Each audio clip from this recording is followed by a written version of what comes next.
à tous, émission spéciale Gérard Larcher face à la presse quotidienne régionale. Bonjour Gérard Larcher. Bonjour. Merci beaucoup d'être avec nous ce matin. Vous êtes le président du Sénat. Nous sommes ensemble pendant 1 heure et nous aborderons les différents sujets d'actualité. Cette rentrée qui inquiète aussi bien sur le plan sanitaire que sur le plan économique et social.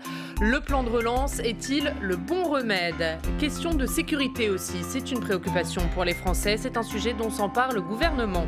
Les territoires, Jean Castex n'a que ce mot à la bouche, bonne ou mauvaise nouvelle pour la droite. Nous parlerons du Sénat à 18 jours de l'élection sénatoriale et des Républicains. Quelle ligne, quel avenir? Pour vous interroger, à mes côtés, plusieurs journalistes de la presse quotidienne régionale dans leur rédaction locale. Baptiste Bise à Poitiers pour la Nouvelle République, Yves-Marie Robin de Ouest France qui est à Rennes, Éric Berger de la Dépêche du Midi à Toulouse et Sébastien Couratin à Chartres pour l'Écho Républicain, journal que vous connaissez bien, Gérard Larcher. Et sur ce plateau, à mes côtés, Julien Lécuyer de La Voix du Nord. Bonjour Julien. Bonjour Aurélien. Et Pascal Jalabert du groupe EBRA. Bonjour Pascal. Et le groupe EBRA qui représente les journaux régionaux de l'Est de la France.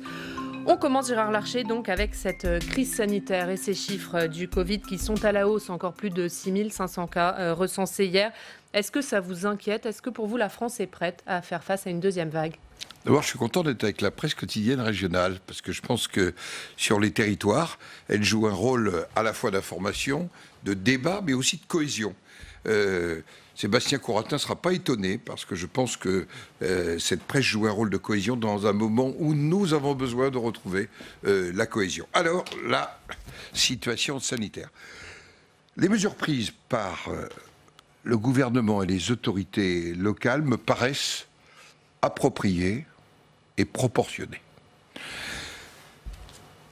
C'est vrai qu'on assiste à une forme de reprise de l'épidémie, encore faut-il regarder tout ça, puisqu'on a la comparaison du nombre de tests avant, aujourd'hui, rend les comparaisons difficiles.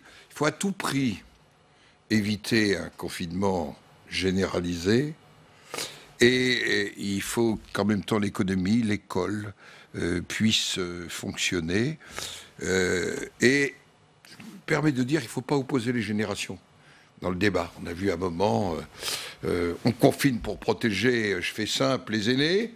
Maintenant, ce seraient les jeunes qui seraient en cause. Je crois que c'est l'occasion d'une solidarité intergénérationnelle importante. En tous les cas, il faut respecter naturellement les gestes barrières. C'est pas toujours facile. Le gouvernement fait ce qu'il faut pour éviter, en tout cas pour que la France soit prête à cette deuxième vague. Je vous ai dit, les mesures prises par le gouvernement et les autorités locales. J'insiste beaucoup sur cet aspect des choses. Parce qu'on l'a vu dans la crise, souvenez-vous, avril, mai, s'il n'y en avait pas eu des maires, des conseils départementaux, des conseils régionaux, et je pense que c'est ensemble. C'est là où on voit ce qui est symbolisé par le couple préfet-maire, c'est cette réponse locale. Vous pensez réellement que la mesure a été prise au niveau des départements, justement ce couple préfet-maire, il fonctionne bien à l'heure actuelle? Vous avez des bons ressentis du terrain? En tous les cas, il fonctionne beaucoup mieux parce que l'exécutif me semble avoir pris une bonne orientation. C'est à nouveau, j'allais dire, de confier au préfet de département, quand la dimension est régionale, au préfet de région, j'allais dire, une vraie autorité. Et il faudra d'ailleurs, et ça nous conduira sur une nouvelle génération de décentralisation, qu'à côté de la décentralisation, on ait une déconcentration et qu'on ait un préfet qui ait des vrais pouvoirs, des vraies responsabilités, y compris sur les agences régionales. Vous-même, vous faites tester? Bien sûr. D'abord parce que j'ai une suspicion. En rentrant d'un déplacement en Afrique à la fin du mois de février, début mars, et je me fais tester extrêmement régulièrement. C'est-à-dire tous les combien? Toutes les semaines. Les personnalités publiques qui se déplacent beaucoup, doivent-elles se faire tester finalement? Écoutez, c'est à la décision de chacun. Si j'ai d'ailleurs sur la question des tests une observation, je le disais au Premier ministre dans la conférence téléphonique que nous avions eue mardi, la semaine dernière, et là, il faut définir des priorités. Ça ne fonctionne encore pas bien. Dans ma propre ville, Rambouillet, il a fallu des initiatives autour de l'hôpital, des médecins libéraux, des infirmières libérales, pour qu'on établisse une priorité. Ceux qui présentent une suspicion au travers de symptômes, ceux qui ont un ressenti ou une inquiétude, ceux qui ont croisé ou partagé avec des personnes qui sont révélées positives. Il y a là des priorités. Donc, arrêter les tests pour tout le monde. prioriser ceux qui doivent avoir accès au Pas test? arrêter, mais prioriser. Prioriser, ça ne veut pas dire arrêter. Comment vous observez, vous qui êtes un scientifique de formation, cette émergence des no-masques, no-vaccins, ces gens qui contestent toute c'est l'inverse du scientifique. Je reviens sur les vaccins. L'OMS a annoncé il y a 15 jours l'éradication de la polio en Afrique. Est-ce que vous croyez que nous n'aurions pu éradiquer la polio sans le vaccin? Bien sûr, il y a d'autres mesures à prendre. Donc je le dis comme scientifique. Vacciner, c'est jamais un acte banal. C'est naturellement un acte médical. Et nous l'aurons quand le vaccin contre le coronavirus sera au point, nous l'espérons, dans un délai le plus proche possible. Vous aurez encore ce débat. Le débat. Les vaccins ont fait progresser la santé publique, mais ce n'est pas un acte banal. À ce titre, on a appris ce matin qu'AstraZeneca mettait en pause ses tests sur les vaccins.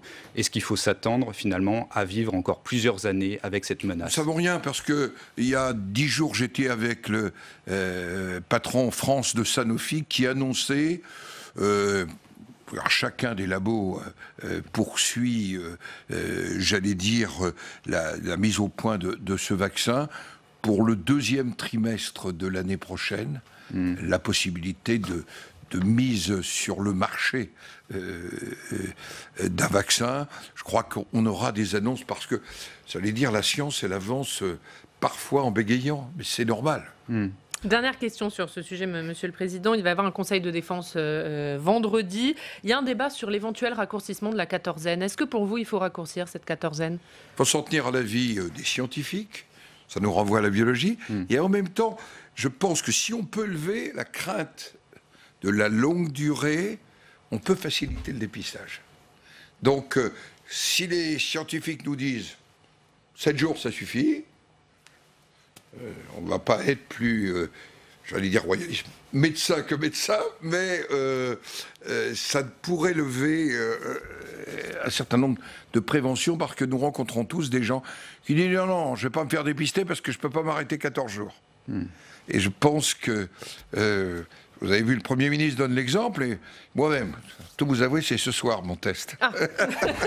Allez, après la crise sanitaire, c'est la crise économique, la crise sociale qui inquiète les Français. On va en parler pour vous interroger sur ce sujet. On entendra Éric Berger de la Dépêche du Midi, Yves-Marie Robin de Ouest France. Mais d'abord, pour faire face à cette crise économique et sociale, le gouvernement a mis sur la table un plan de relance d'un montant de 100 milliards. Est-ce que pour vous, les Républicains doivent voter ce plan de relance?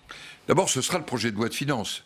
On ne votera pas le plan de relance. Il sera inclus dans le projet de loi de finances qui sera examiné au Parlement. Ce sera un des éléments du projet de loi de finances, qui d'ailleurs pose une vraie question. Comment anticipe-t-on le plan de relance? Parce que le projet de loi de finances ne sera voté qu'à la fin de l'année, mais surtout validé, peut-être avec observation par le Conseil constitutionnel, et en fait, il ne pourra être mis effectivement en place qu'au début de l'année.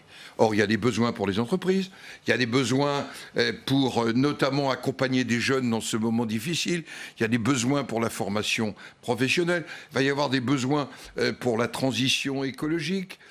C'est trop tard pour vous de l'inclure dans le plan de relance? Nous l'avions dit au Sénat, souvenez-vous, au mois de juillet, au moment du projet de loi de finances rectificative numéro 3. Nous avons dit... il faut un premier volet. Mais c'est un constat. Comment faire, monsieur Larcher? On peut pratiquer par décret d'avance. C'est aussi un des sujets sur lesquels j'ai échangé avec le Premier ministre.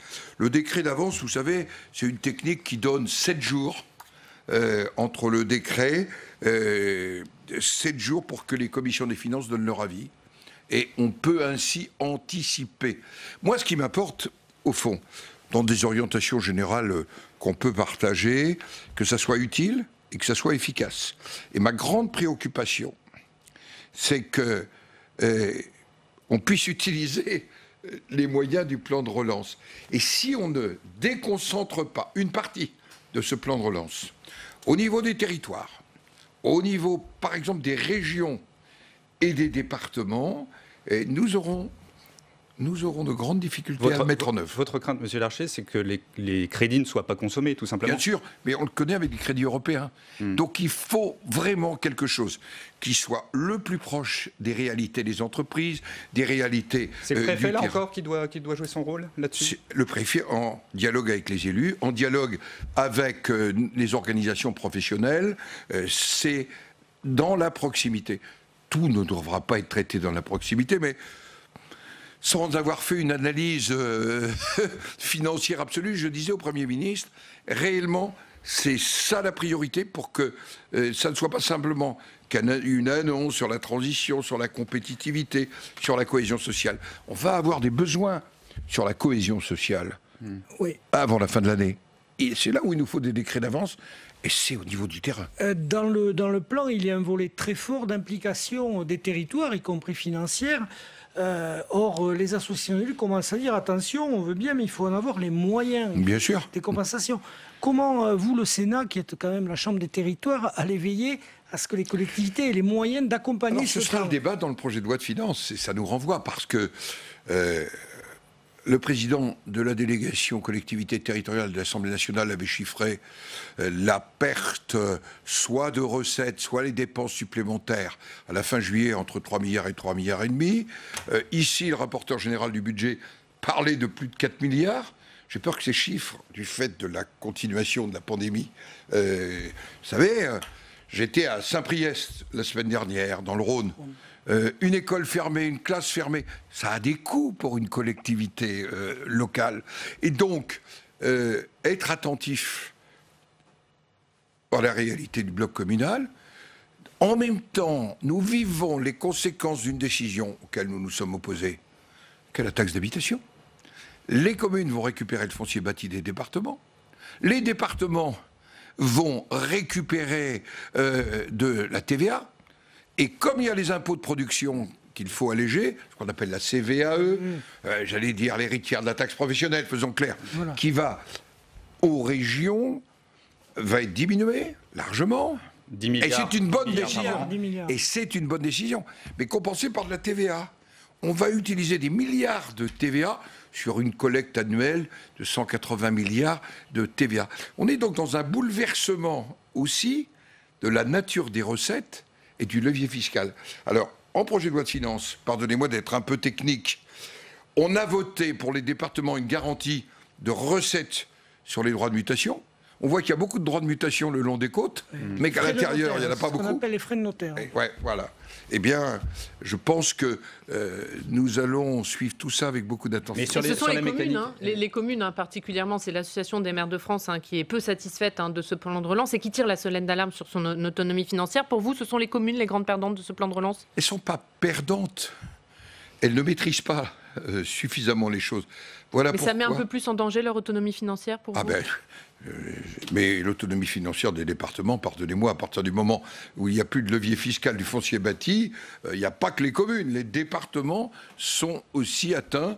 Voilà pourquoi, parallèlement, nous allons commencer cet automne avec un texte, mais on y reviendra tout à l'heure, je crois, sur la différenciation. Et au printemps, la nouvelle génération de décentralisation dans laquelle il y a l'autonomie financière des collectivités. Et sur les orientations, Monsieur Larcher, est-ce que finalement cette priorité à la souveraineté économique, à la cohésion sociale, à la transition écologique, est-ce que c'est pas finalement un projet que la droite aurait pu porter elle-même ? D'abord, les difficultés, elles sont ni de droite, ni de gauche, ni de en même temps.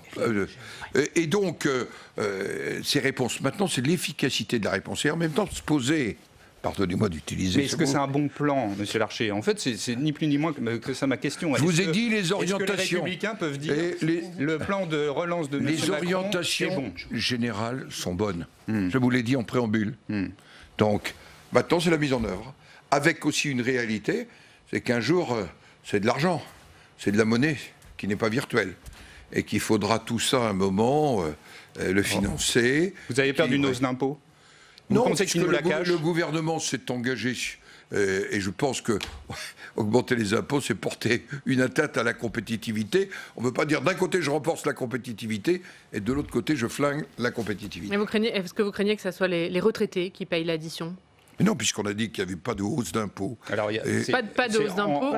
En trompe-l'œil, parce que la CRDS va se prolonger, par exemple. Oui, mais pour d'autres raisons, puisque je vous rappelle quand même une chose. On avait prévu autour de 93 milliards de déficit budgétaire pour l'année 2020. Nous serons autour de 260 milliards.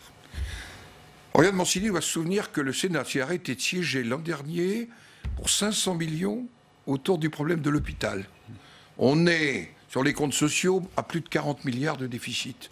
Tout ça mérite qu'on se pose un certain nombre de questions et que nous envisagions une fois, j'allais dire, la crise passée, comment on retrouve les équilibres. Et ça, c'est une vraie nécessité et une vraie demande de la majorité sénatoriale. Allez, on va parler de l'impact de cette crise sur l'emploi. On va aller dans une région particulièrement touchée par cette crise. C'est la région toulousaine. Bonjour Éric Berger, merci d'être avec nous, rédacteur en chef adjoint de la Dépêche du Midi. Vous avez une question pour Gérard Larcher. Oui, bonjour Oriane, bonjour Monsieur Larcher. Bonjour. Vous savez que Toulouse et la région toulousaine comptent une filière importante, c'est la filière aéronautique avec Airbus et puis de très nombreux sous-traitants qui sont fortement impactés par la crise sanitaire et la crise dans l'aéronautique. Alors au début de l'été, le gouvernement, l'État a annoncé un plan de soutien important à la filière avec près de 15 milliards d'euros, dont une bonne partie, il faut le dire quand même, consacrée à Air France. Est-ce que vous pensez que cette réponse est à la hauteur de cette crise et qu'on peut sauver notre filière aéronautique et surtout les emplois ? Il faut sauver la filière aéronautique, dont je vous rappelle qu'elle est dans notre balance commerciale, la première des éléments positifs de notre balance commerciale. C'est naturellement créateur d'emplois et créateur de souveraineté. À un moment où on parle beaucoup de souveraineté. J'ai reçu assez longuement le président d'Airbus à la fin du mois de juillet pour examiner avec lui les éléments d'un plan de soutien. Parce que ça n'est pas une crise pour 6 mois, c'est pas une crise pour 1 an. Le cycle qui semble engagé est plutôt un cycle sur 3 années. Et que... il apparaît très important qu'on puisse faire le point. Voilà pourquoi la Commission des affaires économiques, dont la présidente assistait à cet entretien, va mettre en place un suivi pour cette filière aéronautique et pour la sous-traitance de la filière aéronautique. Vous savez, j'étais en Seine-Maritime lundi, et la région Normandie, c'est naturellement pas la région toulousaine ni l'Occitanie, mais c'est le 3e bassin impacté, le 3e bassin en importance dans le domaine aéronautique. Il y a un certain nombre de signaux qui sont des signaux inquiétants. Ce que je peux vous dire, c'est qu'au Sénat, nous allons mettre en place, d'ailleurs il est déjà mis en place, un suivi pour la filière aéronautique et pour les emplois de cette filière. Je pense que si on retire les moyens qui sont consacrés à Air France, il faudra peut-être quelques compléments si nécessaire. Et il faudra l'ajuster. Le plan, il ne doit pas être définitif. Il doit s'ajuster aussi aux réalités. Et me semble-t-il, le débat parlementaire sera utile sur ce sujet. Alors, pour compléter la question d'Éric, si je prends la seule journée d'hier, on a eu les annonces, la cristallerie Baccarat en Lorraine, Jacob de Lafont en Franche-Comté, Beneteau dans l'Ouest, Bio c'est bon un peu partout en France, qui sont des marques connues, toutes ont annoncé des plans sociaux hier. Donc on voit un scénario qui ressemble très fort à celui de 2008, et même peut-être encore plus fort. Donc quelle réponse apporter à la fois à des territoires qui vont être sinistrés et à ces salariés? Vous avez été ministre du Travail, vous avez bien connu ces situations, donc comment on fait? D'abord, ce que vous annoncez, malheureusement, la liste ne va pas s'arrêter. Moi qui fais des déplacements depuis la fin du mois d'août, je pourrais vous parler dans le Finistère de notre inquiétude, portée d'ailleurs par un sénateur, Paul, qui m'avait interrogé sur Brittany Ferries. On va en parler avec après. Et ces réalités-là nécessitent, j'allais dire, un suivi particulier. Voilà pourquoi je crois qu'il est très important que le Parlement puisse accompagner et suivre très concrètement.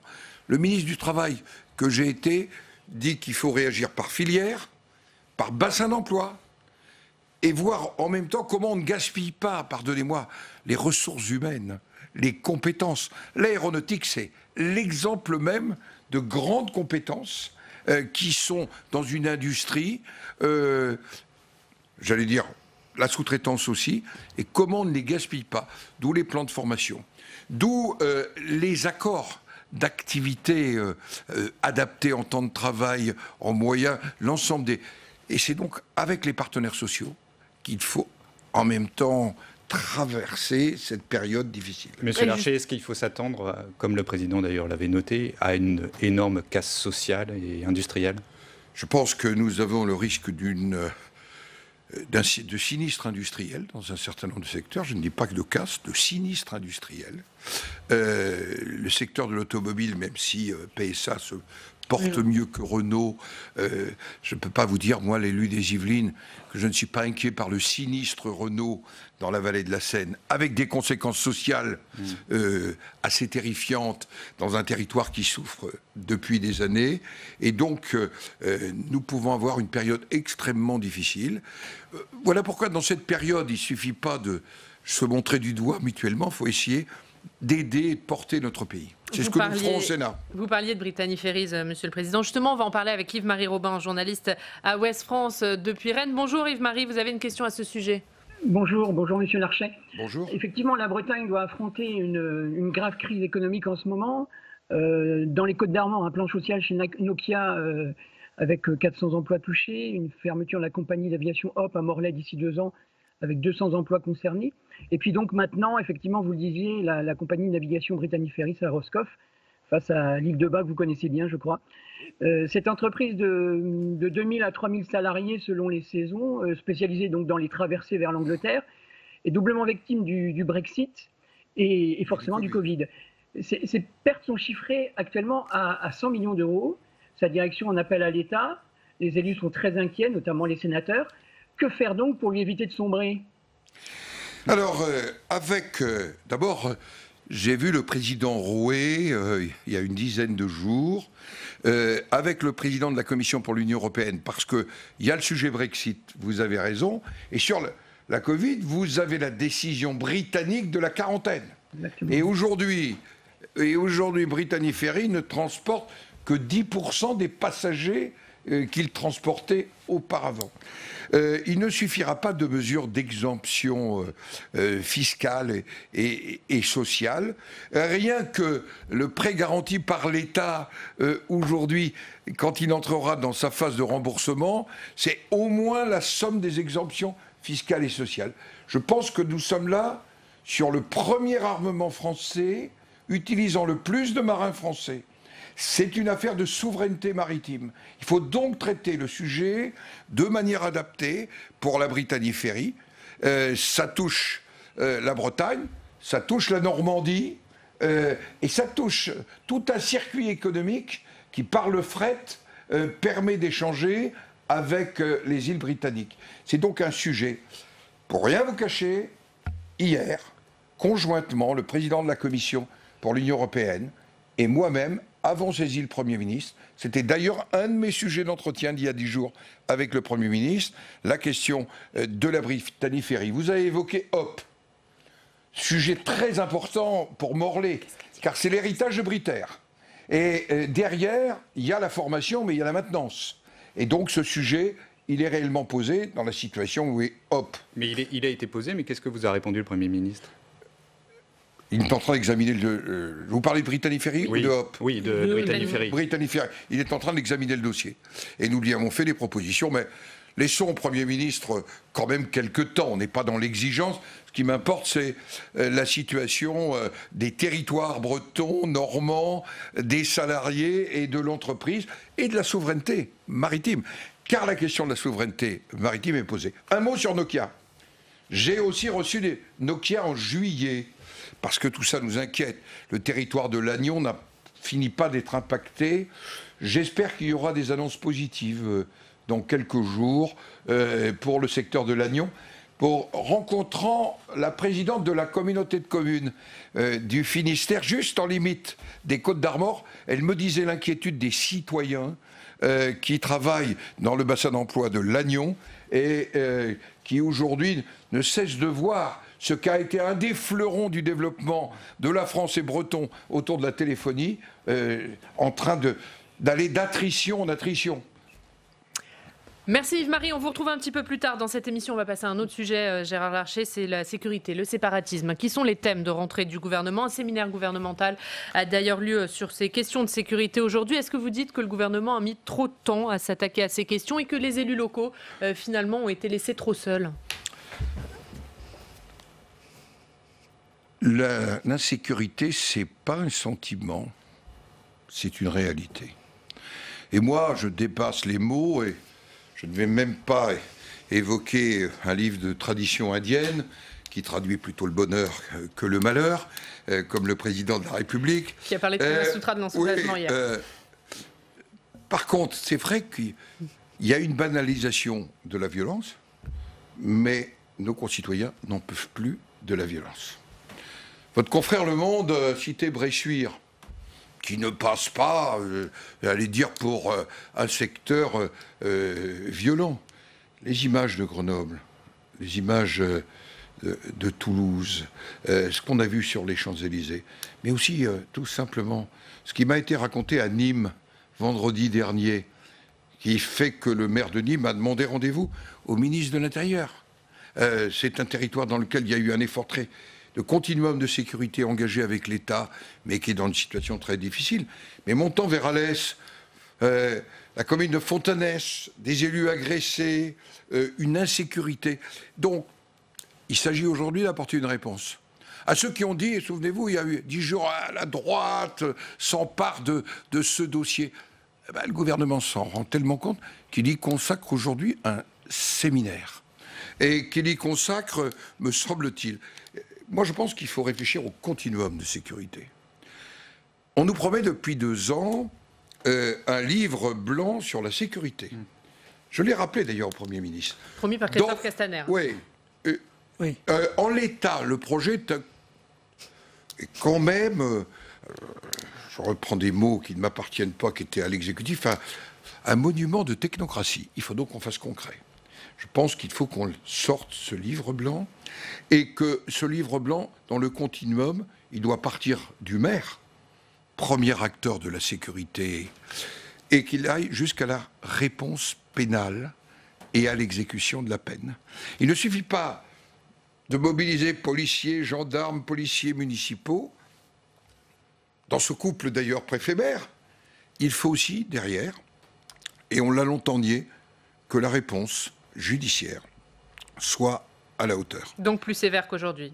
Pas simplement plus sévère, il faut aussi plus de magistrats. Ouais, plus applicatif. Dans l'Hérault, j'ai échangé avec le procureur général et il me disait les piles de dossiers qui, aujourd'hui, entre la grève des avocats, le confinement, l'augmentation d'un été qui a été très difficile sur les côtes, très difficile en matière de sécurité, la difficulté d'y apporter réponse, et il me disait la priorité, c'est d'avoir des greffiers, la priorité, c'est d'avoir des magistrats, mais encore plus des greffiers. Vous voyez que quand on va sur le territoire, on prend la température. Quand un procureur général vous dit cela, vous ne pouvez pas ne pas le prendre en compte.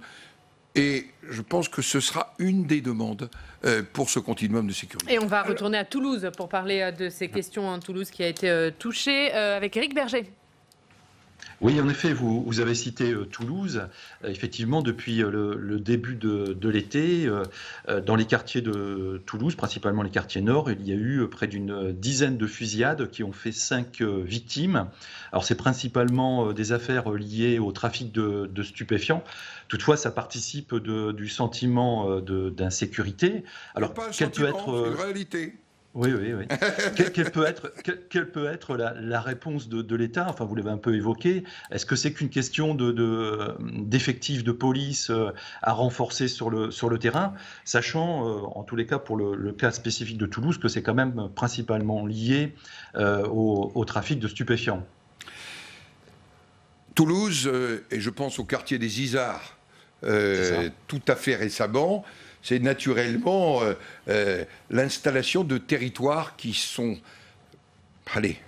mis hors de la République, dans lequel la République, au fond, quoi qu'on en dise, n'a pas totalement accès, dans lequel les habitants, dans leur immense majorité, subissent la violence de ceux qui ont organisé le quartier. Avec une complication, pardonnez-moi de le dire entre guillemets, parce que c'est assez horrible de le dire ainsi, liée à la perturbation de la fermeture des frontières avec l'Espagne et le Maroc. Vous avez donc des enjeux majeurs dans le trafic de drogue.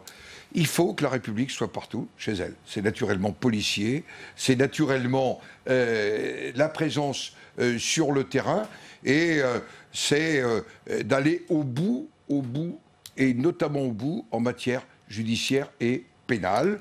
Il y a un certain nombre d'observations. Souvenez-vous, on avait créé les groupes d'intervention régionaux, les GIR, en matière de trafic, il y a maintenant plus d'une dizaine d'années. Il y a des réponses à apporter. C'est pour ça que nous avons besoin de ce livre blanc sur la sécurité, parce qu'on doit définir l'objectif, on doit définir la stratégie. Et derrière cela, me semble-t-il, il faut aussi redéfinir un concept du maintien de l'ordre. Si le concept de maintien de l'ordre, c'est on préfère des vitrines cassées à l'ordre rétabli, eh bien, je crois que nous aurons de grandes difficultés. À l'heure actuelle, c'est ce que vous pensez, c'est que c'est quand même ce qui... Vous pensez qu'il y a une retenue dans les forces de l'ordre? On n'a pas l'impression qu'ils soient particulièrement en retenue. Écoutez, vous regardez les Champs-Élysées, vous voyez les arbitrages qui sont faits. Certains disent... Vous pensez que les forces de l'ordre doivent taper plus fort? Qu'elles doivent assurer l'ordre républicain. Or, vous aurez dans quelques semaines le travail de la délégation collectivité locale du Sénat sur le rapport d'étape sur ce livre blanc. Et vous verrez que la doctrine d'emploi des forces de l'ordre, elle est interrogée. Et date il y a très très longtemps, cette doctrine d'emploi. Certains la font remonter en 68, d'autres au drame de la mort de Malek Ousekine. Donc c'est pas un sujet qu'il faut traiter comme ça en violence et, j'allais dire, en agitant ses bras. Mais il y a un problème de doctrine d'emploi. Il y a aussi un problème. Il faut que le pays soutienne ses policiers et ses gendarmes. Vous pensez que ce n'est pas le cas?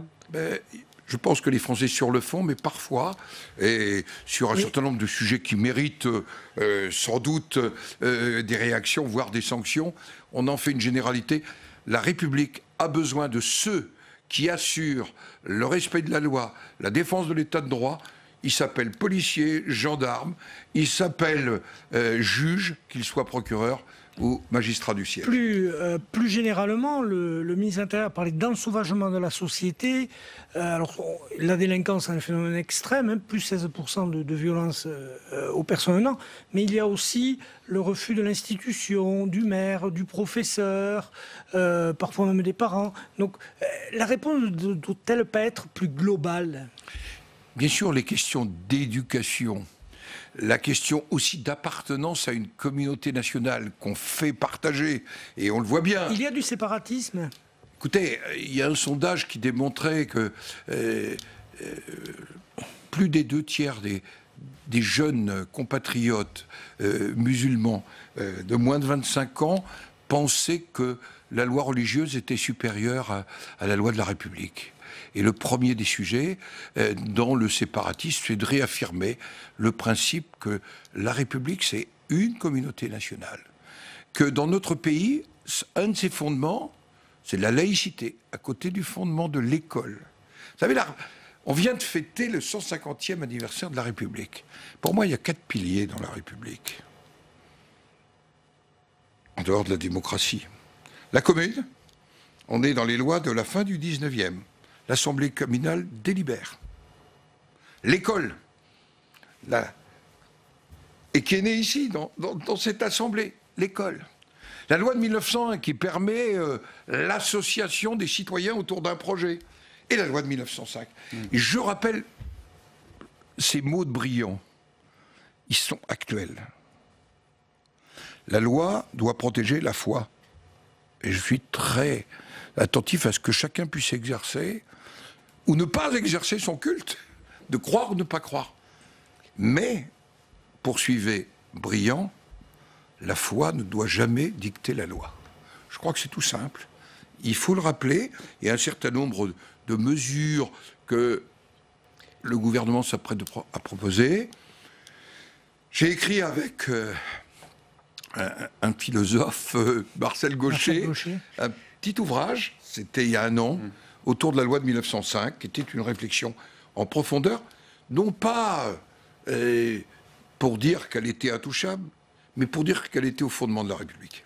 C'est les premières mesures, excuse-moi Oriane, les premières mesures qui ont trait au projet de loi de lutte contre les séparatismes, par exemple, de faire signer une charte aux associations, vous pensez que ça va assez loin? C'est un des éléments, mais naturellement, au-delà de cela, c'est de réaffirmer que la République démocratiquement choisie et les lois de la République sont supérieures aux lois religieuses, et quelles que soient, j'allais dire, les religions. Il y a des dérives à caractère sectaire, en quelque sorte. Oui. On en parlait il y a une quinzaine d'années beaucoup. Et par exemple, quand nous avons fait ici la loi sur l'école, proposée notamment par Françoise Gatel, une élue bretonne, et qui visait à contrôler les écoles hors contrat, leur ouverture à les accompagner. C'était une réponse au risque qu'on a de repli sur soi-même dans la formation d'enfants qui doivent être formés aux valeurs de la République que nous avons en partage. Et voir ce qui va être sans doute proposé pour les associations qui assurent un certain nombre de cours de langue ou d'associations culturelles qui, en fait, enseignent la religion. Ça doit être possible, mais ça doit être possible autour des valeurs de la République. Et il y a aussi des sujets sur lesquels on ne peut pas transiger. C'est l'égalité homme-femme. Le débat autour de la polygamie, le débat autour de ces certificats de virginité.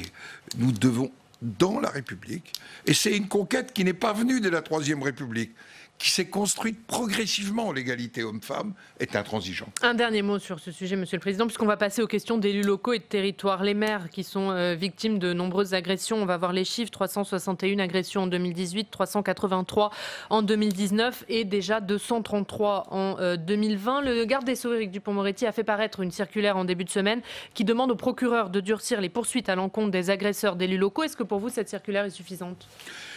Je pense que c'est une décision qui était nécessaire, que nous avions demandé. Engagement et proximité. Le débat a lieu 4 mois après le drame de Signes. Vous savez, j'étais à Signes et j'ai vu beaucoup d'élus. La commission des lois, ici au Sénat, sous l'impulsion de Philippe Bas, a lancé une enquête. Vous savez, la réalité, c'est que la majorité des élus ne portaient même pas plainte. Que l'immense majorité des dossiers étaient classés sans suite. Nous avons demandé, et avancé d'ailleurs, dans engagement et proximité, mais pas suffisamment, notamment la protection fonctionnelle de l'élu. Elle doit pouvoir être prise sans même délibération du conseil municipal. L'accompagnement par l'État d'une cellule qui accompagne dans le département la violence qui est faite à un élu. J'ai vécu ça dans mon département dimanche soir. Un des élus doyens est malmené. La cellule départementale a fonctionné. Croyez-moi, c'est un élément important. Et puis, on ne peut pas continuer à avoir des classements sans suite, sans explication ou de simples rappels à la loi. Le maire délégué de Port-Bail, qui est violenté, un simple rappel à la loi, ça n'est pas, j'allais dire, à la hauteur. Je rappelle que l'élu délégué, il est dépositaire d'une part d'autorité publique. Et tout à l'heure, ça nous renvoie à la République, au séparatisme. Ça nous renvoie aussi au respect, y compris dans les quartiers que nous évoquions à Toulouse. Je pense que c'est extrêmement important. Ça nous aidera aussi à retrouver des repères. Parce que, je dis à M. Jalabert, nous avons un problème de repères dans la société aujourd'hui. Un certain nombre de repères se sont effacés sans être remplacés par d'autres. Et certains repères, je pense aux repères religieux, qui devraient être un repère de construction. Voilà pourquoi je pense que l'islam est compatible avec la République, mais à la condition que ça soit cet islam qui partage la République et permet à ceux qui ont la foi dans cette religion de l'exercer paisiblement dans une République française dont ils sont des éléments. Allez, on va parler des questions de territoire, des questions d'élus locaux. Le Sénat qui a fait 50 propositions pour une nouvelle décentralisation. C'était début juillet, c'est vous-même qui les avez présentées. Quel retour vous avez eu depuis de la part du gouvernement? Est-ce que vous savez celles qui vont être prises? D'abord, dans son discours de politique générale, le Premier ministre a utilisé comme le psalmiste des dizaines de fois le mot territoire. Donc je lui ai dit... Il n'y a aucune malice, mais quand même, avec un clin d'œil, on passe aux travaux pratiques. Et passer aux travaux pratiques, c'est quoi? C'est d'abord, pour nous, et a priori c'est au cours du mois d'octobre, entamer la discussion des propositions de loi qui sont issues des 50 propositions que l'ensemble, notamment des présidents de groupes politiques, ont adoptées sur le rapport de Jean-Marie Bockel et de Philippe Bas. Les PPL, les propositions de loi ont été déposées fin juillet, une constitutionnelle sur l'autonomie financière des collectivités locales, une autre sur le fond, sur la décentralisation. Le Premier ministre m'a fait savoir que le texte sur la différenciation, c'est-à-dire la possibilité de gérer des territoires d'une manière qui soit adaptée à la réalité territoriale, serait examiné au cours de l'automne. Nous avons des propositions. D'autant plus que le président de la République, en nous demandant la contribution au plan de relance, le Sénat a fait 2 contributions. Ces 50 propositions sur lesquelles le Sénat travaillait depuis des mois, bien avant l'épidémie de Covid, et une autre proposition qui est venue du président de la Commission des Affaires sociales, Alain Milon, sur la santé, parce qu'on en parle moins aujourd'hui. Il n'empêche que nous n'avons pas résolu, simplement par des crédits ou par le Ségur, l'hospitalocentrisme, la présence médicale sur le territoire, la manière de fonctionner, de redonner confiance dans notre système de santé. Et donc, je pense, moi, personnellement, que sur ces sujets-là, nous devons apporter les réponses. Allez, justement, on va parler de ces questions de décentralisation. On va aller à Poitiers retrouver Baptiste Bise, journaliste à La Nouvelle République. Bonjour Baptiste, on écoute votre question. Oui, bonjour, bienvenue à Poitiers. Poitiers, aujourd'hui, c'est en quelque sorte la capitale de la France. C'est en tout cas la ville d'arrivée de l'étape du jour du Tour de France. C'est formidable, on est ravis, d'autant que ce n'était pas arrivé depuis très longtemps, mais ça ne nous fait pas oublier que Poitiers, ex-capitale de l'ex-région Poitou-Charentes, éprouve depuis 5 ans un sentiment persistant de déclassement. Alors 5 ans après, le gouvernement nous proposera, vous venez de le rappeler, une réforme territoriale à minima en 2021. Alors ici, dans une région dont on a fait de Bordeaux une capitale hyper jacobine, on va suivre ces questions très attentivement. Pensez-vous, première question, qu'un nouvel acte fort de décentralisation aurait été une bonne réponse aux lourdeurs de l'État que la crise sanitaire a révélées au printemps? Et puis deuxième question, vous venez de dire que vous étiez favorable à l'introduction de la différenciation entre les territoires. Jusqu'où faut-il aller dans les expérimentations à la carte? La Nouvelle-Aquitaine, par exemple, elle souhaite prendre la main sur la politique de l'emploi. Peut-on envisager de confier la santé ou même l'éducation à certaines régions? Je poursuis l'échange que j'avais avec Oriane Mancini sur ce sujet. Je n'ai parlé que de la différenciation, mais au printemps, le gouvernement s'est engagé à ce qu'on parle de décentralisation de manière très concrète. Et dans les 50 propositions que nous faisons, nous avons pas simplement la question de la différenciation, c'est la gestion territoriale adaptée. Et pour répondre à votre question sur la santé, par exemple, nous proposons, et je le dis, si nous avons la même majorité sénatoriale, nous voterons le principe que les agences régionales de santé soient présidées dans chaque région par le président de la région. Nous proposerons, nous débattrons et nous voterons le fait que sur le plan médico-social, eh bien, ça soit le département et le président du conseil de département. Nous proposons de mettre en place des conférences départementales de la santé. Nous proposerons sur les sujets environnementaux aussi, et je pense à des agences très centralisées, à ce que ça soit le retour sur le territoire d'éléments forts, notamment de l'indispensable transition écologique. Vraiment, je crois qu'il faut que portions à connaissance partout de nos 50 propositions. Elles sont très concrètes. Pour répondre à la question que vous posez de ces grandes régions, parce que le sujet, il peut être posé dans votre région. Pour tout vous dire, je l'ai quand même entendu. Et pas qu'à Poitiers poser ce sujet. C'est un sujet que les élus, sur la manière de s'organiser, devront traiter au niveau de leur territoire régional. Voilà pourquoi nous proposons une liberté d'organisation dans chacun des territoires, entre régions, départements, communautés de communes et communes. Ne plus être dans un carcan hérité de textes, dont la loi sur la nouvelle organisation territoriale de la République ou la loi sur les métropoles, beaucoup plus de liberté, beaucoup plus de souplesse, beaucoup plus d'initiative. Monsieur Larcher, simple question, parce que pour les personnes qui ne comprendraient pas, la différenciation va permettre évidemment d'expérimenter beaucoup d'organisations, mais est-ce qu'on ne met pas, en allant trop loin dans cette expérimentation, est-ce qu'on ne risque pas de porter atteinte à l'unité de la République ? Écoutez, un gaulliste comme moi est très attentif à l'unité de la République. On vient de parler du séparatisme. Bien sûr, oui. Attention à tous les séparatismes, quels qu'ils soient. Je ne le crois pas. Monsieur Jalabert, vous êtes dans une région qui a connu la naissance de la collectivité territoriale d'Alsace. D'Alsace, avec deux départements qui se sont rejoints, au Rhin-Bas. Et je pense que c'est possible. Et nous l'avons voté ici, en y ayant mis un certain nombre de garde-fous, mais dans un débat qui a permis d'approfondir.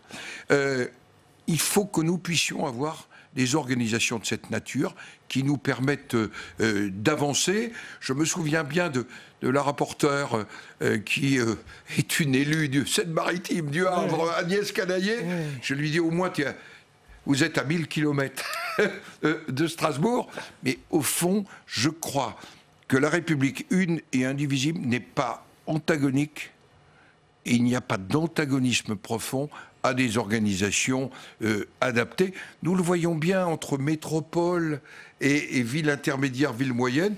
Ce qu'on s'aperçoit aujourd'hui, on croit qu'on est indivisible, et on voit qu'aujourd'hui, un certain nombre de villes moyennes, notamment, souffrent du poids des métropoles, qu'un certain nombre de communes à caractère rural. Est-ce qu'on n'a pas reproduit les petits paris, en fait, un peu partout? C'est ce que j'entendais concernant Bordeaux. Oui, Bordeaux, Lyon, Toulouse, tout à l'heure, les petits paris. Quand vous évoquiez le jacobinisme bordelais, c'est un risque. Je vois d'autres régions qui ont été recomposées où le sentiment n'est pas tout à fait le même, parce qu'il y a des modes d'organisation. Il y a un préfet qui a vraiment centralisé toutes les directions décentralisées de l'État à Bordeaux. Il n'y a pratiquement rien à Poitiers. Ce n'est pas le cas dans toutes les régions, effectivement. Je m'adresse à vous pour vous dire qu'on a beaucoup parlé de décentralisation, mais je voudrais vous parler de déconcentration de l'État. Au fond, depuis 10 ans, les préfets de département, depuis 10 ans, ont perdu la plupart de l'autorité sur les services de l'État. Tout ça s'est transformé dans des agences de manière extrêmement lointaine. Il faut déconcentrer l'État pour favoriser la proximité et le dialogue. Et le préfet à Poitiers doit retrouver des pouvoirs qu'il a perdus. Merci beaucoup. Merci Baptiste Bise d'avoir été avec nous. On va passer à un autre sujet, c'est le sujet de la droite. Gérard Larcher, et pour commencer ce thème, on va retourner à Rennes, retrouver Yves-Marie Robin. Rebonjour. Il y a un peu plus d'un an, Monsieur Larcher, après l'échec des européennes et puis le départ de Laurent Wauquiez, vous preniez un peu votre bâton de pèlerin pour tenter de recoller les morceaux de la droite. Y êtes-vous parvenu ou est-ce mission impossible compte tenu des divisions internes ? D'abord, en juin 2019, après les européennes, souvenez-vous dans quel état étaient les familles de droite et du centre. Je pense personnellement, et je pense dans l'intérêt du pays, qu'il y a un espace politique entre la République En Marche et le Rassemblement National que nous devons occuper, car nous sommes la seule force d'alternative crédible aujourd'hui. Je ne me préoccupe pas de la gauche, mais je pense que la question se pose à gauche de la même manière. Et donc, occuper cet espace, ça a été ma première préoccupation dans ces conventions que vous évoquiez, que j'ai conduit l'automne dernier. Nous sommes aujourd'hui la première formation territoriale, la famille des Républicains, avec nos alliés du centre et des personnalités indépendantes. Cette réalité-là démontre que les valeurs que nous portons, notre vision de la société, notre vision de la société au travers du quotidien des citoyens et des territoires, elle est partagée. Mais depuis l'échec à l'élection présidentielle, dans les conditions qu'on sait, je le dis tout de suite, c'est pas la primaire qui nous a fait échouer, mais c'est un certain nombre de difficultés rencontrées par notre candidat. Un certain nombre, oui, on peut l'entendre. Oui, par notre candidat à ce moment-là qui ont valu notre échec. Et nous n'avons pas encore retrouvé cette dimension, j'allais dire, de perspective nationale. C'est donc ce à quoi nous devons travailler. Alors, dans cette 5e République qui vous est chère, en effet, il faut un programme, une ligne politique, mais il faut aussi l'incarner. Alors, il y a des prétendants, mais ils ne sont pas d'accord sur la façon de choisir le candidat. Valérie Pécresse, Bruno Retailleau disent primaire, Christian Jacob, le patron des Républicains, il n'en veut pas. Xavier Bertrand dit, moi non plus, la préfère, c'est les régionales. Comment désigner celui qui va incarner cette droite de façon, on va dire, sagement ? Je ne sais pas ce que ça veut dire sagement, mais j'allais dire en rassemblant. Ça doit être, dans la Ve République, naturellement, l'élection sous-bassement, c'est l'élection présidentielle. L'élection qui est aussi un autre sous-bassement du quotidien, c'est l'élection territoriale et l'élection municipale. Et face à cela, parce que nous ne pourrons pas faire de grandes réformes dans les 20 mois qui viennent. Il va d'abord falloir qu'on sorte de la crise sanitaire, de la crise de confiance. Parce qu'au fond, notre pays a à la fois le Covid et un autre virus, lui qui n'a pas de vaccin, qui s'appelle la confiance. La crise des Gilets jaunes, moi je ne l'ai pas oubliée, c'est une crise de confiance. La crise sur l'indispensable réforme des retraites, qui nous amène en février, souvenez-vous, dans le même Conseil des ministres, de parler pour la première fois de la pandémie, et en même temps on vote le 49.3. Nous sommes toujours sous le 49.3. Tout cela, la confiance, nous devons la rétablir. Et je ne vois que l'élection présidentielle pour être un moment où nous pouvons engager le train de réforme nécessaire dont notre pays a besoin. Vous dites, il faut une candidate ou un candidat pour occuper cet espace et pour proposer aux Français, est-ce que vous voulez voter pour La République En Marche et celui qui l'incarne, en l'occurrence le président de la République, ou est-ce que vous voulez un autre projet, une autre politique incarnée par un homme ou une femme ? Mais comment le choisir, ce candidat ? C'est notre question. Sur ce sujet, comme vous le savez, je ne fais pas partie de ceux qui ont dit les primaires sont la cause de nos malheurs. C'est pas la machine à perdre, c'est ça que vous dites.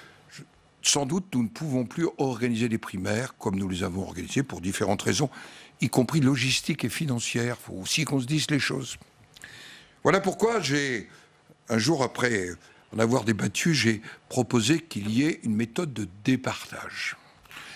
Hier, comité stratégique, il a été décidé que la procédure concrète serait mise en œuvre après ce qui doit être notre priorité, les élections départementales et les élections régionales, mais que d'ici là, un groupe de travail pouvait préparer le départage. Et comme j'ai dit que je prendrais mes responsabilités, je les prendrai. Si on me propose de les prendre. Vous présiderez ce groupe de travail ? Je n'en sais rien. Il appartient à Christian Jacob et je lui fais totalement confiance. Mais j'ai entendu, il n'y a pas de position, à mon avis, incompatible. Oui, vous savez, j'ai vécu ce que j'appelle le syndrome de l'escalator. Quand nous nous sommes retrouvés pour éviter ce qui apparaissait pour certains comme une débandade, je pense qu'avec sagesse, détermination, c'est un devoir. Et j'ai dit à Port-Marly que je ne laisserai pas faire n'importe quoi. Oui. Donc je vous le redis. Mais c'est quoi n'importe quoi ? N'importe quoi, ce serait d'avoir 2 candidats au premier tour. C'est la certitude de ne pas être au second tour.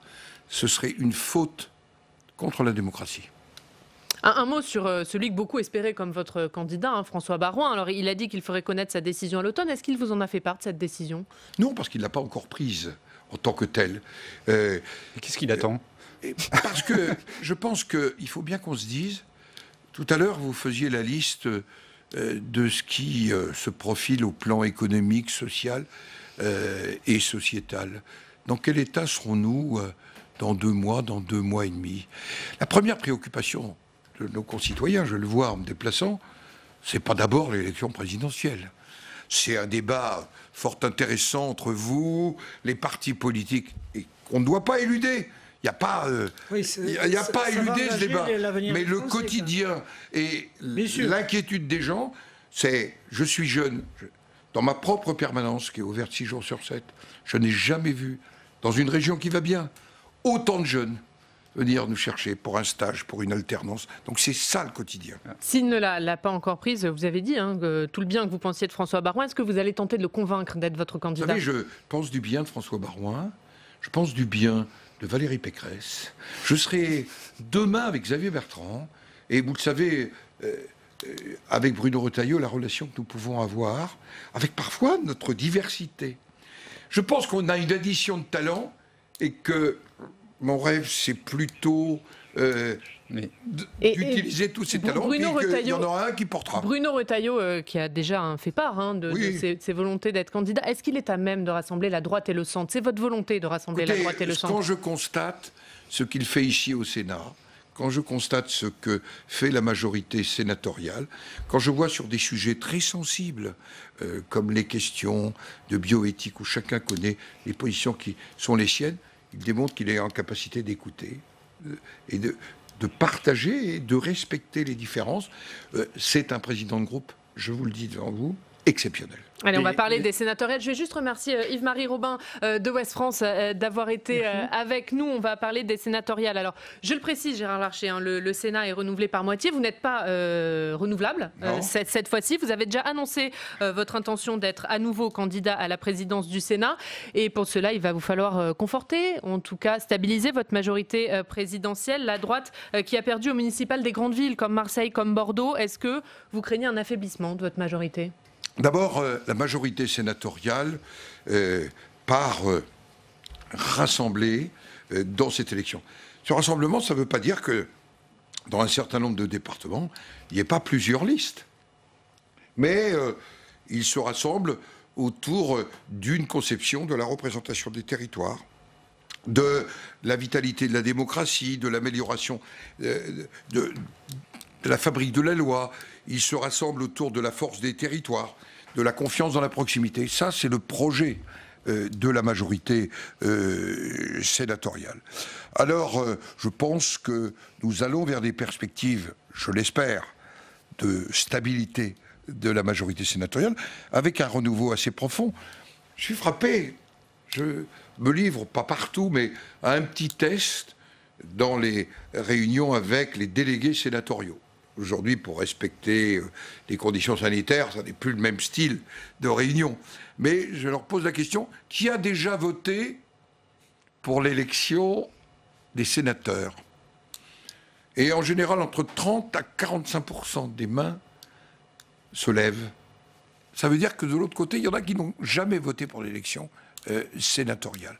Il est donc important de comprendre qu'est-ce qu'une élection sénatoriale. C'est au travers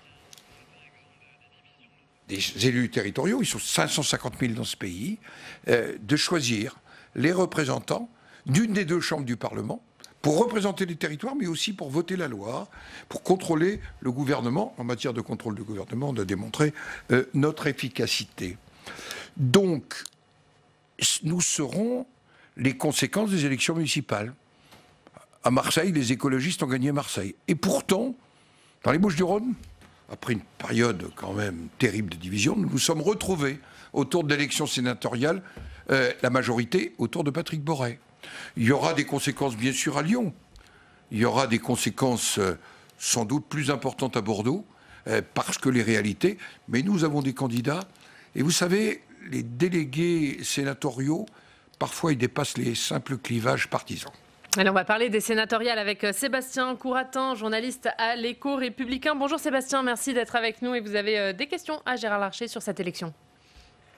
Bonjour Oriane, bonjour Monsieur Larcher. Alors, Bonjour. vous venez d'évoquer l'hypothèse qu'il y ait plusieurs listes LR ou LR compatibles dans certains territoires. C'est le cas en Eure-et-Loire avec les sénatoriales qui se présentent un peu comme un duel à distance entre les deux écuries politiques principales du département. Vous auriez pas préféré une liste d'union plutôt que où finalement abondance de listes LR ou LR compatibles ne nuit pas, pourvu que tout le monde passe, quoi.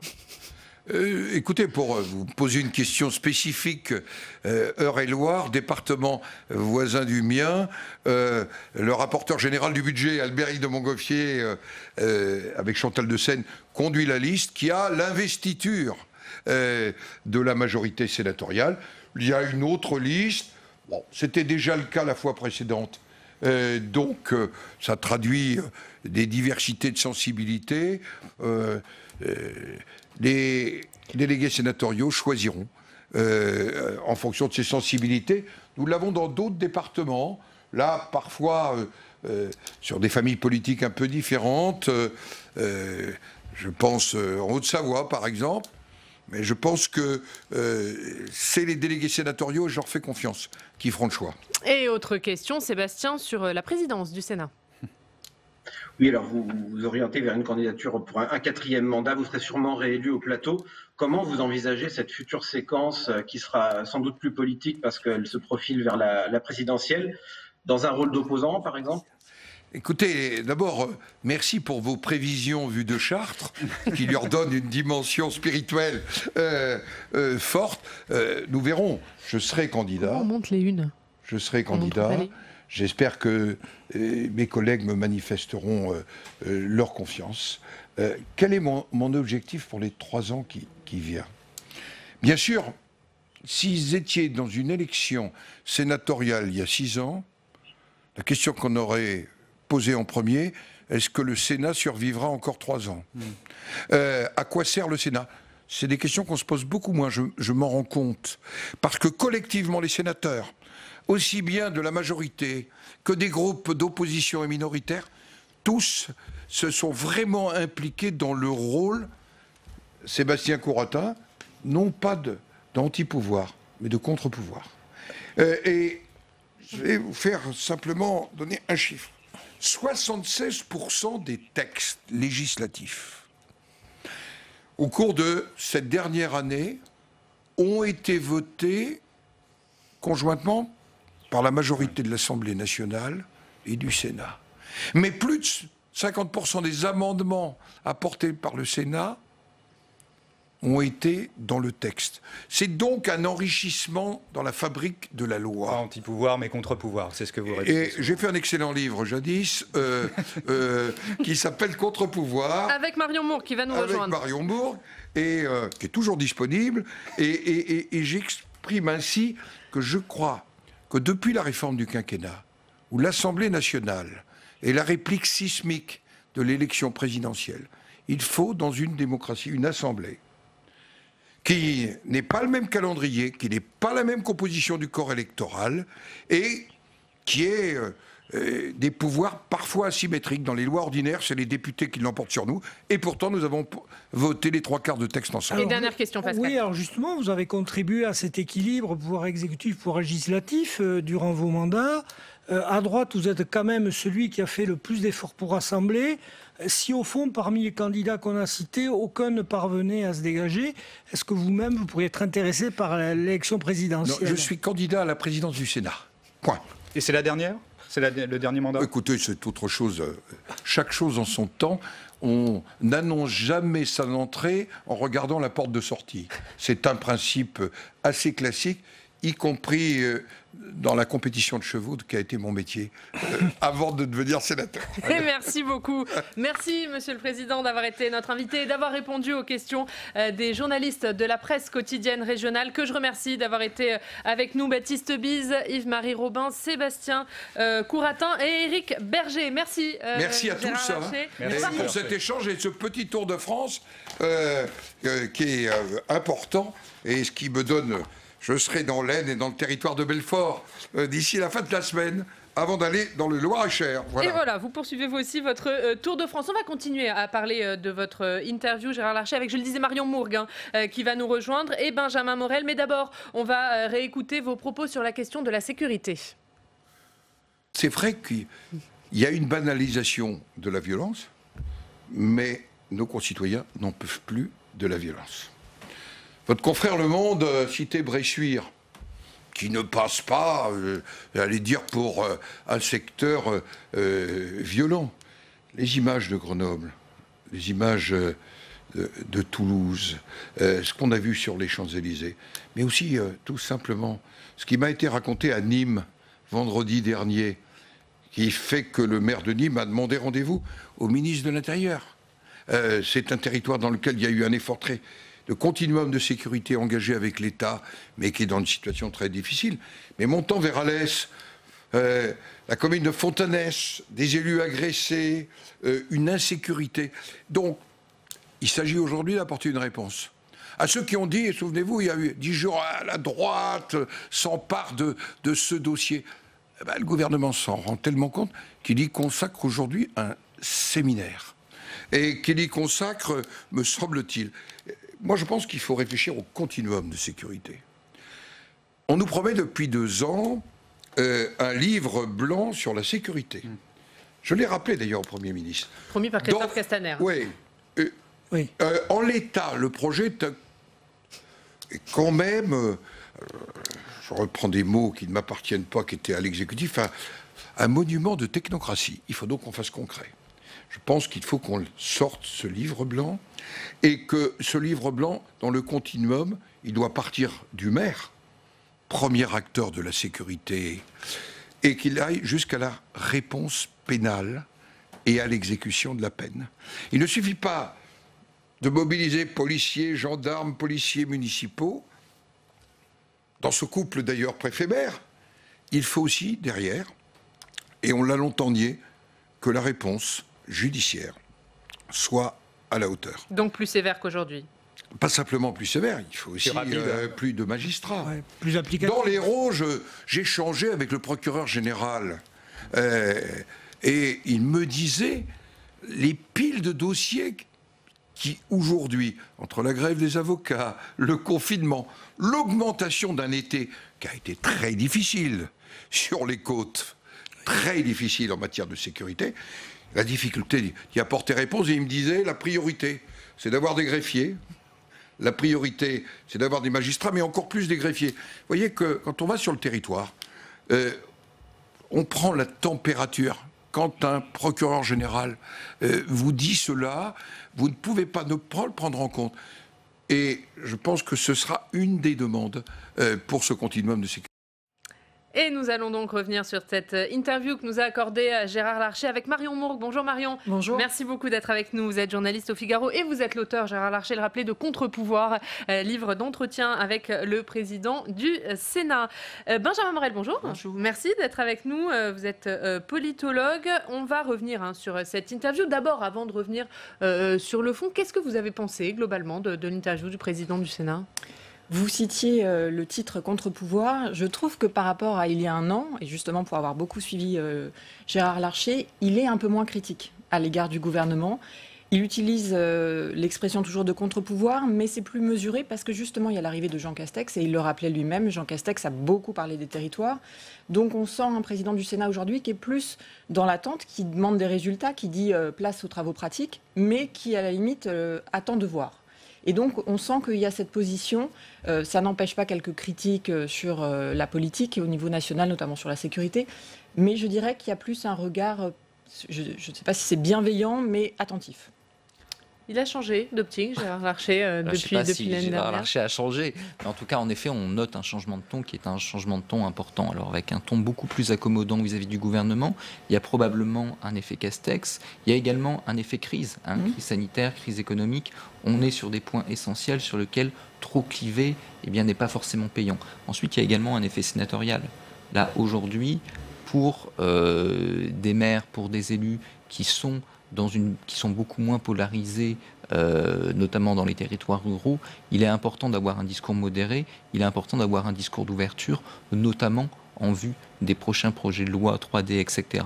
Donc là, on a un président du Sénat qui aujourd'hui est beaucoup plus dans l'expectative. On va reparler de ces questions de territoire, de décentralisation, puisque Gérard Larcher en a longuement parlé. Mais d'abord, la question de la sécurité. On réécoutait ce qu'a dit le président du Sénat. Et c'est vrai que c'est peut-être le sujet sur lequel il est le plus critique vis-à-vis du gouvernement, Marion ? Oui, et c'est là où il y a deux différences d'approche visiblement entre Emmanuel Macron, qui serait peut-être plus issu de la gauche, de son ancienne famille politique, et Gérard Larcher, qui revendique pour le coup d'être vraiment de droite. Et on sent que la question régalienne est un des angles d'attaque de la droite à l'égard d'Emmanuel Macron. Donc pour Gérard Larcher, le compte n'y est pas. Il parle d'insécurité, il parle aussi de la question de l'égalité hommes et femmes, qui, c'est vrai, apparaît de plus en plus dans le débat et qui, pour lui, est aussi une préoccupation. Donc là, en effet, il y a une critique. Il y a l'idée, il faut passer aux actes et il faut qu'il y ait notamment de l'application des peines, c'est-à-dire que la justice puisse vraiment sanctionner et que l'application de la peine après un délit n'arrive pas 2 à 3 ans après.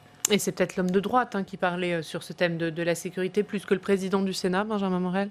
Alors, c'est sans doute l'homme de droite. Ça ne veut pas dire qu'au Sénat, ce n'est pas une préoccupation évidemment essentielle, mais très clairement par rapport à ce qui a été dit. Quand Gérard Larcher dit tout à l'heure il y a un espace politique pour la droite, c'est vrai. Aujourd'hui, vous avez une partie de l'électorat qui se reconnaît encore dans une identité politique qui est une identité de droite et qui, d'une certaine façon, aujourd'hui, eh bien, on l'a vu aux européennes, peut voter utile LREM. Pour une partie de cet électorat, peut voter utile également RN, à peu près dans les mêmes proportions que LREM, mais se reconnaît dès le moment où il croit en une chance de victoire sous ses propres couleurs, dans cette identité de droite traditionnelle, disons-le. La question, c'est comment arriver à faire exister cet espace politique, avec quel homme, évidemment, mais également sur quelle thématique. Les thématiques sont aujourd'hui aussi difficiles à trouver que les hommes. Plutôt, il n'y a pas assez de thématiques et trop d'hommes. Et l'une des thématiques qui marque tout de même cet espace électoral, qui le distingue, notamment par rapport à l'REM, c'est la sécurité, d'où l'importance aujourd'hui pour la droite de bien insister dessus. Et justement, vous qui suivez particulièrement la droite, Marion, est-ce que ça peut être un piège pour les Républicains, le fait que le gouvernement parle autant de sécurité en cette rentrée ? Oui, parce que justement, ça fait exister cette musique que le gouvernement ferait une politique de droite, ce que contestent les Républicains. Mais c'est vrai qu'on voit Emmanuel Macron et l'ensemble du gouvernement arriver sur ces questions avec des déplacements, avec des colloques, des comités pour parler justement de séparatisme comme aujourd'hui. Donc oui, il faut que les Républicains arrivent à se faire entendre sur ces questions-là, qui sont vraiment dans l'ADN de la droite. Mais ça pose la question de l'incarnation, c'est-à-dire que qui parle pour les Républicains ? Quelle est la voix qui fait qu'on se dit « tiens, les Républicains ont dit ça » puisqu'aujourd'hui, vous avez plutôt une multiplication des voix. Alors, ils parlent de talent, certes, mais les Français attendent aussi une incarnation. On va revenir sur ces questions d'incarnation, mais sur ces questions de sécurité, Gérard Larcher a aussi parlé des agressions de maires, des agressions d'élus locaux. Ça, on sait, c'est un sujet que le Sénat suit particulièrement depuis plusieurs mois. Oui, et il le rappelait, c'est pas nouveau, c'est le précédent qui avait un peu déclenché la polémique et fait que tout le monde s'en était saisi de cette question. C'était à l'été dernier. Donc il y a un an, c'est vrai que c'est monté en puissance, que les agressions de maires se multiplient et que le Sénat avait travaillé dessus, mais que le gouvernement semble plus aujourd'hui prendre la mesure de la situation et a pris des dispositions pour qu'il y ait des vraies sanctions qui soient appliquées. Mais c'est une préoccupation des élus parce que ça entraîne aussi des élus à ne plus vouloir continuer parce que c'est quand même d'une violence sans nom. Et un sentiment général qu'il y a finalement un manque de respect qui s'accentue envers les élus, envers les représentants ? Oui, un manque d'autorité, très clairement aujourd'hui, qui déborde l'ensemble de la société, mais qui, sur les élus, et notamment sur le rôle du maire, aujourd'hui est extrêmement préoccupant. Et là, on a un Sénat qui est dans son rôle, pour le coup. Il est à la fois le représentant des collectivités territoriales, il est également leur relais dans le champ politique central, être capable, pour le Sénat, de faire des enquêtes et ensuite de porter le résultat de ces enquêtes au niveau national pour amender la loi, comme ça avait été un peu fait dans le cadre d'engagement et proximité. Là, on est dans le cœur du métier sénatorial. Allez, l'autre sujet d'inquiétude de Gérard Larcher, c'est cette crise économique et notamment ses conséquences en termes d'emploi. Avant de vous entendre, on va réécouter ce que disait le président du Sénat sur cette casse sociale annoncée. Je pense que nous avons le risque de sinistre industriel dans un certain nombre de secteurs. Je ne dis pas que de casse, de sinistre industriel. Le secteur de l'automobile, même si PSA se porte mieux que Renault. Je ne peux pas vous dire, moi, l'élu des Yvelines, que je ne suis pas inquiet par le sinistre Renault dans la vallée de la Seine, avec des conséquences sociales assez terrifiantes dans un territoire qui souffre depuis des années. Et donc, nous pouvons avoir une période extrêmement difficile. Voilà pourquoi, dans cette période, il ne suffit pas de se montrer du doigt mutuellement, il faut essayer d'aider et de porter notre pays. C'est ce que nous ferons au Sénat. Et ça aussi, c'est un sujet qui concerne le Sénat, qui concerne les territoires et que Gérard Larcher suit de près.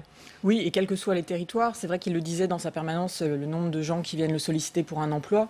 Et c'est assez vrai dans chaque territoire, c'est-à-dire qu'il parle de sinistres industriels, certains sont annoncés, mais il y a une préoccupation de l'ensemble des Français, quelle que soit sa profession, de perdre son emploi. Donc ça, c'est une vraie préoccupation. Et c'est vrai que ça rejoint ce que Benjamin Morel disait tout à l'heure, que dans ce contexte, en effet, il est moins dans l'idée de contre-pouvoir que d'accompagner pour essayer que, justement, permettre qu'une politique soit utile pour tous. Benjamin ? Oui, quand vous prenez aujourd'hui les enquêtes, vous voyez que la préoccupation économique et sociale est extrêmement importante. On serait étonné du contraire, mais vous avez à la fois un contexte et vous avez un ressenti pour la parole politique, arriver justement à mettre en scène ce concret et montrer que face à ce concret, qui est un peu désespérant, il peut y avoir des solutions, ça c'est un élément assez important du discours politique et du langage politique. Vous avez un Gérard Larcher qui connaît ce secteur-là, qui connaît au regard de ses anciennes responsabilités gouvernementales. Là, on voit très clairement qu'on a un ancien ministre qui connaît son sujet et qui essaye justement d'avoir un langage qui est audible. Mais j'ajouterais juste un mot, c'est que pour le président du Sénat, les résultats, être très concret et pouvoir dire aux Français, voilà, on a fait ça, ça a servi à quelque chose, pour lui, participe de l'importance de rétablir la confiance entre élus et citoyens. C'est-à-dire qu'il se dit, si on n'a pas de résultats, c'est fini, et c'est aussi la porte ouverte aux extrêmes à la prochaine présidentielle. Et Gérard Larcher, qui ne critique pas le plan de relance, alors qui ne précise pas clairement il critique le calendrier, oui. Il critique le calendrier, mais il ne critique pas le fond, il ne critique pas ce plan 200 milliards annoncé. Non, parce qu'en effet, il y a besoin d'aider. Il est plus sur le calendrier et puis sur l'utilisation notamment, par exemple, de la TVA. Donc c'est comment le plan de relance ensuite se dispatche un peu. Donc voilà, mais c'est des critiques à la marge, en effet, même s'il dit aujourd'hui, le plan de relance tel qu'il est conçu fait que son application pour les Français et les entreprises, c'est finalement fin de l'année, début de l'année prochaine. Donc il appelle à des décrets qui soient déjà voter. Parce que ça arrive trop tard selon lui. Et Marion le disait, il s'intéresse à l'impact de ce plan de relance sur les collectivités et notamment sur l'autonomie financière. Il a parlé des communes, il a parlé des départements. Oui, la question, elle est lancinante et elle ne date pas en fait du plan de relance. C'est-à-dire que ce qu'a décrit Gérard Larcher en termes de passage d'un impôt d'une collectivité à un autre et d'un département qui hériterait d'une partie de la TVA pour compenser l'impôt passé au bloc communal, c'est quelque chose qu'on voyait déjà poindre en fin d'année dernière. La question, c'est en effet comment est-ce qu'on maintient l'autonomie financière des collectivités territoriales. Aujourd'hui, elle est réduite à peau de chagrin. Ça pose des questions et ça pose des enjeux démocratiques. Gérard Larcher explique que pour l'instant, c'est pas forcément ce qui est le plus important. C'est d'ailleurs intéressant que, non pas qu'il se désolidarise, mais qu'en tout cas, il ne se solidarise pas de l'AMF sur ces sujets-là. Il reporte cette idée d'autonomie financière à la loi 3D. A priori, c'est pas tout à fait encore dans les papiers concernant cette loi. Donc il va falloir voir là si vraiment il y a des évolutions ou pas. Je nuancerai un tout petit peu parce que pour l'avoir suivi encore lundi en reportage, c'est quand même une de ses préoccupations, la question des dotations financières pour les collectivités. Et je ne sais pas s'il se désolidarise des associations d'élus. Il prévient bien les élus en disant je ne suis pas forcément en mesure de vous dire comment on financera dans quelques années. Donc c'est vraiment une préoccupation, je dirais, immédiate. Et justement, puisque vous parlez des territoires et de décentralisation, Marion, il a beaucoup parlé aussi de ces questions durant cette interview. On se souvient que le Sénat avait présenté 50 propositions pour une nouvelle décentralisation en juillet. Et le président du Sénat l'a dit, elles seront examinées sous forme de propositions de loi à partir du mois d'octobre. Oui, alors c'est peut-être là qu'il se montrera plus critique à l'endroit du gouvernement si justement il n'y a pas une application concrète de ces mesures de décentralisation. Et c'est vrai qu'aujourd'hui, avec la crise du Covid, tous les élus demandent à ce qu'il y ait plus de décentralisation, que les réponses soient locales, qu'elles soient liées à des bassins de vie. Donc on va voir à partir d'octobre si le gouvernement prend la mesure. Et c'est vrai que là, on verra peut-être le Sénat ensuite parler plus fort, entre guillemets, quoi. Et c'est à partir de ce moment-là, comme dit Marion, que le Sénat sera plus à l'offensive et que Gérard Larcher sera plus à l'offensive sur ces questions de décentralisation? C'est difficile de le dire. Quand on regarde un petit peu les projets de loi aujourd'hui qui sont en gestation, vous avez le projet de loi organique sur la différenciation, donc là qui devrait être examiné au Sénat, mais on est dans le cadre d'une loi organique, les enjeux peuvent être importants, mais ils restent relativement limités. Ensuite, vous avez le projet de loi 3D qui est prévu à l'automne. Et là, il y a de vrais enjeux, parce qu'on sait que la différenciation, il sera présente, la déconcentration, elle passera plutôt par voie réglementaire. Le volet décentralisation, lui, il apparaît beaucoup plus problématique. Très clairement, on est plutôt dans le cadre, a priori, d'une réforme à minima sur le volet décentralisation. Le volet différenciation pose d'autres problèmes. J'ai un désaccord d'ailleurs avec Gérard Larcher sur cette question-là. Quand on prend aujourd'hui les enquêtes en Bretagne et en Alsace, on voit que le séparatisme et que le régionalisme est dopé par ces perspectives-là. Il va falloir faire attention. Je renvoie au sondage CSA, notamment en Alsace, qui est paru au mois de janvier de cette année. Mais le volet décentralisation, lui, pose un réel problème, parce que sur l'hôpital, il y a eu des avancées de Jean Castex, a priori, mais ce sont des avancées minimes et extrêmement floues. La plupart des revendications des associations d'élus sur ces questions-là, aujourd'hui, n'ont pas été comblées. Et donc là, il va y avoir un vrai bras de fer entre le gouvernement, qui voudrait en mettre le moins possible, et le Sénat, qui voudrait aller le plus loin possible. Il n'est pas dit que, au vu du contexte politique à ce moment-là, on sera en pleine élection régionale et départementale, ce soit tout à fait à l'avantage du gouvernement. Et Marion, est-ce que les choses ont changé depuis l'arrivée de Jean Castex, aussi bien au niveau des associations d'élus, de Territoire Uni, que Gérard Larcher suit de très près? Est-ce que Jean Castex, il a changé les choses? Disons qu'il a mis une liaison plus directe, parce que c'est un maire qui revendique le mot de territoire. Alors Édouard Philippe l'était aussi, mais c'était le début du quinquennat. La majorité présidentielle arrivait de manière plus conquérante aujourd'hui. Il y a une volonté de dialogue. Il y a aussi la reconnaissance par le gouvernement de l'importance des associations d'élus. Elles se sont fait entendre depuis 3 ans. Elles ont même réussi à être unies et à créer un partenariat avec ce qu'on appelle Territoire Uni. Donc les communes, les départements, les régions parlent ensemble, ce qui pèse dans le débat politique. Donc c'est aussi ça qui a changé. C'est le rapport de force. En ce moment, on dirait qu'il est presque à égalité. On va voir ensuite comment ça évolue dans les prochains mois. Gérard Larcher qui a bien sûr parlé de la droite, de son parti, qui se cherche un candidat. Avant de vous entendre, on va réécouter le président du Sénat.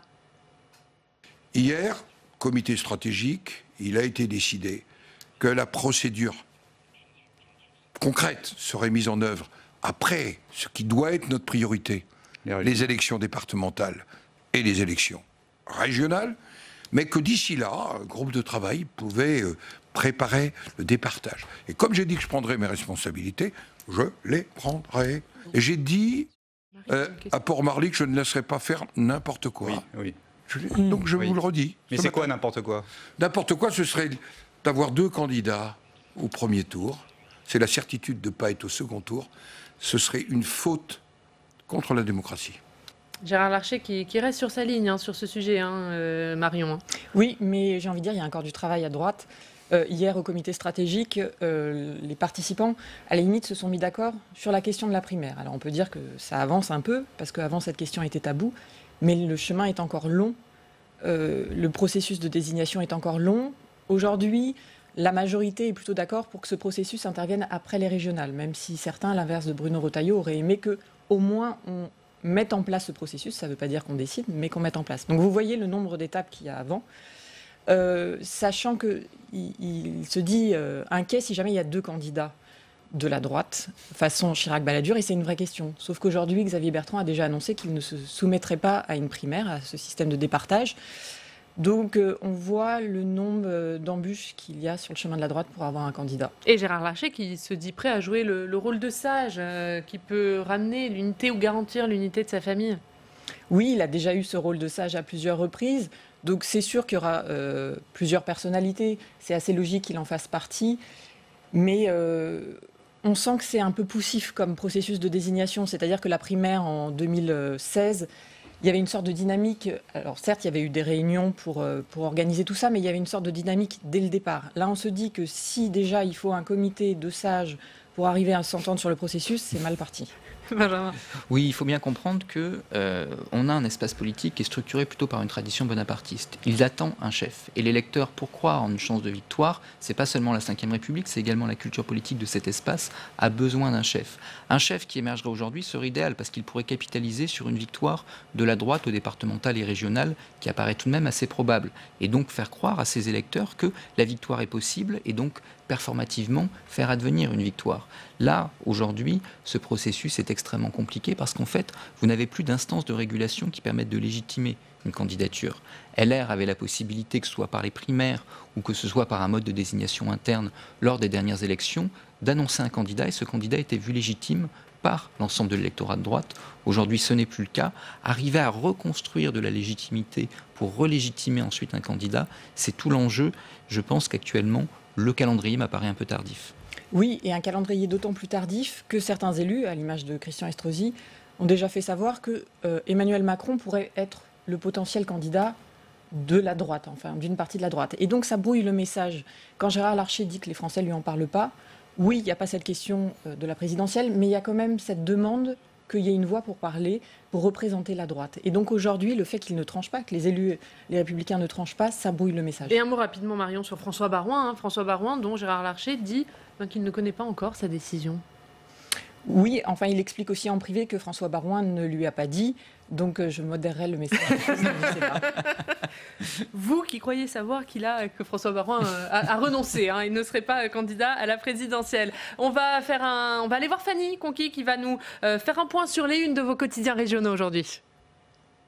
Bonjour à tous, on commence.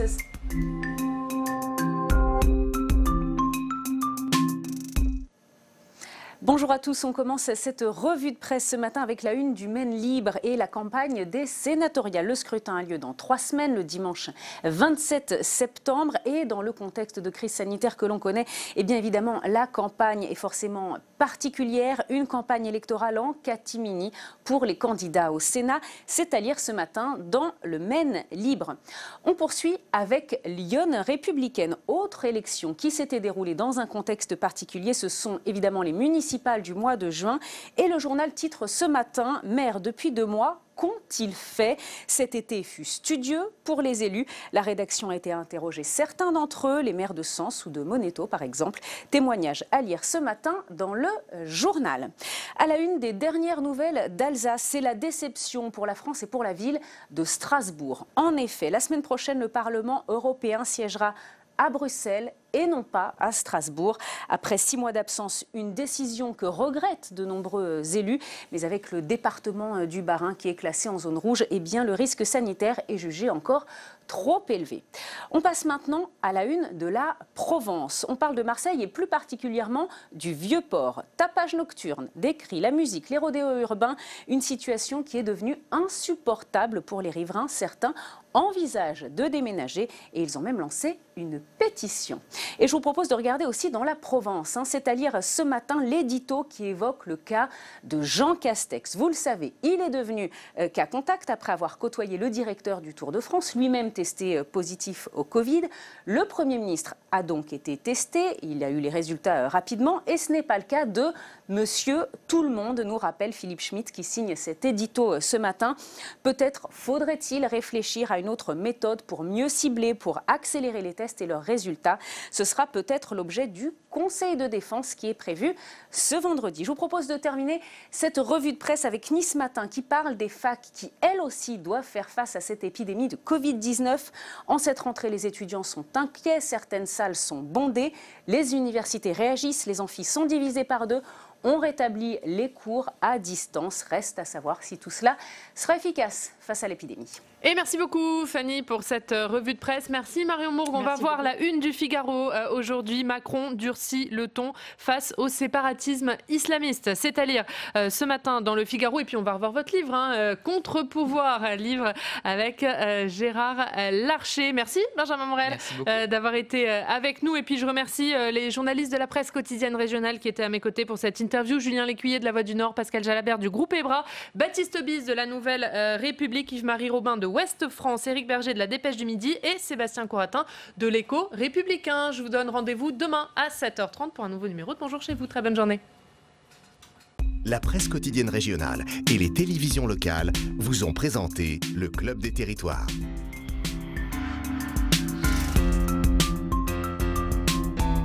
La Mutuelle nationale territoriale, la mutuelle des agents des services publics locaux, vous a présenté le Club des Territoires. NJ, acteur engagé dans la transition zéro carbone des régions, vous a présenté le Club des Territoires.